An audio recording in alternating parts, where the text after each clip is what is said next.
Have you ever experienced something so oddly timed, so meaningful that it left you with chills? Maybe you were thinking about someone you haven't spoken to in years, and suddenly they text you. Or perhaps a symbol keeps showing up in your life, on the street, in your dreams, in conversations, and you can't help but wonder, what does it mean? Is life trying to tell you something? Most people chalk these things up to coincidence, randomness, luck. But what if they're not? What if these strange moments, these coincidences, are actually threads in a much deeper pattern, a pattern that connects your inner world with the outer universe?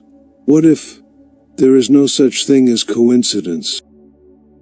In today's video, we're diving deep into the mind of Carl Jung, one of the most influential thinkers of the 20th century, and his profound theory of synchronicity. This is more than psychology. It's a spiritual and philosophical exploration that may forever change how you view reality. Stick with me to the end, and you'll see why Jung believed that meaningful coincidences might just be the universe speaking to you. 1. What is synchronicity? The bridge between mind and matter. Carl Jung introduced the concept of synchronicity in the 1950s after decades of studying dreams, myths, symbols, and spiritual traditions. He defined it as a causal connecting principle. That means events that occur together in a meaningful way, even though one doesn't cause the other. They aren't linked by logic or physical cause, but they're still connected through meaning, and that, according to Jung, is what makes them powerful. To Jung, synchronicity was more than a psychological curiosity. It was evidence of an unseen order, a deeper reality where mind and matter are mysteriously aligned. He believed these meaningful coincidences were clues, messages from the unconscious, or even from the cosmos itself. They often happen during moments of transition, crisis, or spiritual awakening, times when our inner world was trying to break through into the outer one. This idea blurred the lines between science and mysticism. Jung wasn't just talking about dreams or hunches. He was suggesting that reality might be structured in such a way that it reflects our inner experiences, that life, in some mysterious way, is always in dialogue with us. In a world obsessed with logic and control, this was a radical idea, and it still is. 2. The collective unconscious, the hidden tapestry of all humanity. To truly understand synchronicity, we need to understand one of Jung's deepest insights, the collective unconscious. Jung believed that beneath our personal thoughts and memories lies a vast shared layer of the psyche, a kind of psychic blueprint inherited from all of humanity. This realm contains universal symbols and patterns he called archetypes, like the hero, the mother, the shadow. These archetypes aren't just mythological ideas.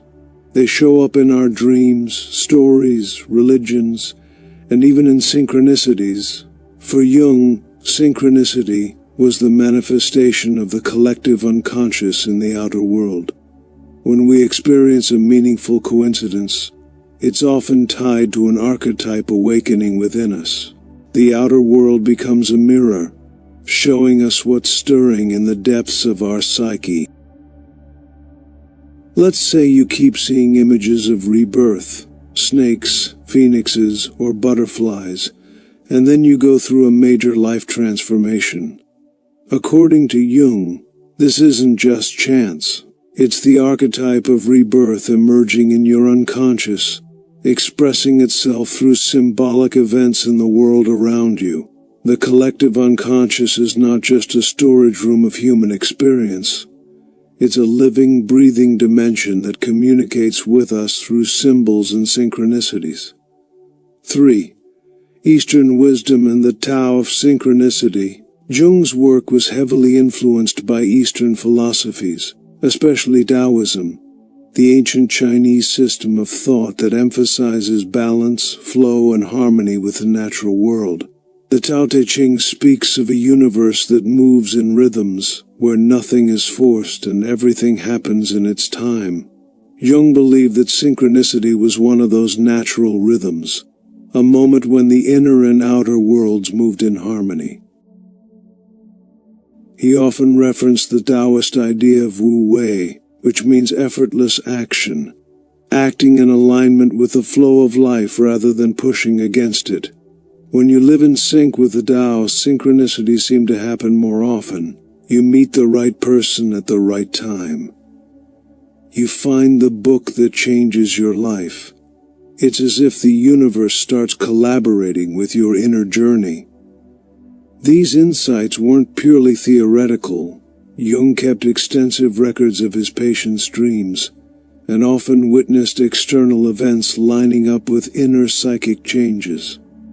One famous case involved a patient dreaming of a golden scarab, a powerful symbol of transformation. As she recounted the dream, a scarab beetle flew into the room, tapping at the window. This event became a pivotal turning point in her therapy. To Jung, it was not chance, it was a cosmic alignment of meaning.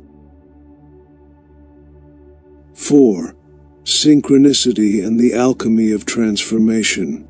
Jung also drew heavily from the alchemical traditions of the Middle Ages, which he believed were symbolic systems for psychological transformation. Alchemists sought to turn lead into gold, but Jung saw this as a metaphor for turning unconscious base material into spiritual wholeness. Synchronicity in this light acts like the fire of the alchemical furnace, sparking change, forging transformation, guiding the soul toward integration. When synchronicities occur, they often signal that you're in a period of deep internal transformation, what Jung called individuation.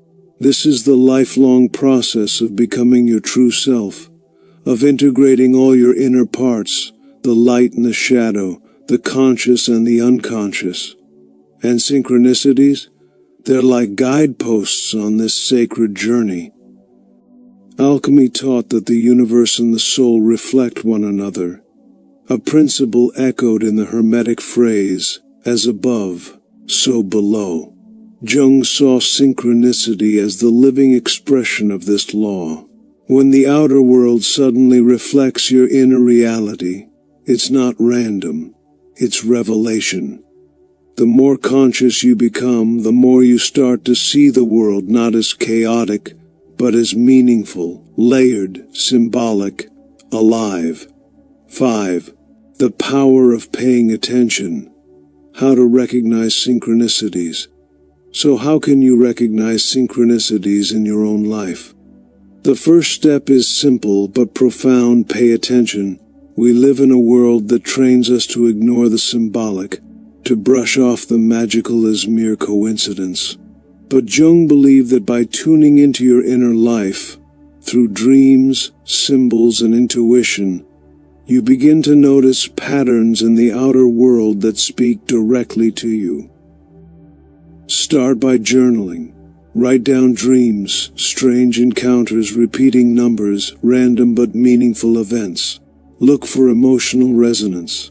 Synchronicities often stir something inside, a feeling of wonder, surprise, or even fear. These emotional signatures are clues that something deeper is unfolding. Most importantly, ask yourself, what is life trying to show me? Not everything will make sense immediately. Some synchronicities are seeds, not answers. But the more you listen, the more the universe seems to speak. And in that conversation, you just might find guidance, healing, and even purpose. Conclusion. Synchronicity is not just a psychological concept. It's a doorway, a way of perceiving the world as alive with meaning, mirroring back your inner reality. It's a space where fate and free will dance, where time folds in on itself, and where the soul speaks not in words but in symbols. Carl Jung once said, "Till you make the unconscious conscious, it will direct your life and you will call it fate." When you start to recognize synchronicities, you begin that process. You wake up to a deeper layer of reality, one where your journey matters, where every moment can be meaningful, and where the universe might just be rooting for you. Thank you for watching. If this video stirred something in you, consider subscribing, liking, and sharing it with someone who might need to hear this. This is the Unseen Ethic, and I'll see you in the next video, where we dive even deeper into the wisdom of the mind, the soul, and the cosmos.